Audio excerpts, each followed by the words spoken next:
ॐ सोमनाथाय नमः।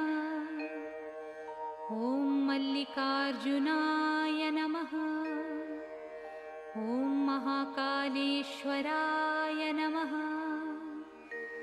ॐ ओंकारेश्वराय नमः। ॐ वैद्यनाथाय नमः। ॐ भीमशङ्कराय नमः। ॐ रामेश्वराय नमः। ॐ नागेश्वराय नमः। ॐ विश्वेश्वराय नमः। ॐ त्र्यम्बकेश्वराय नमः।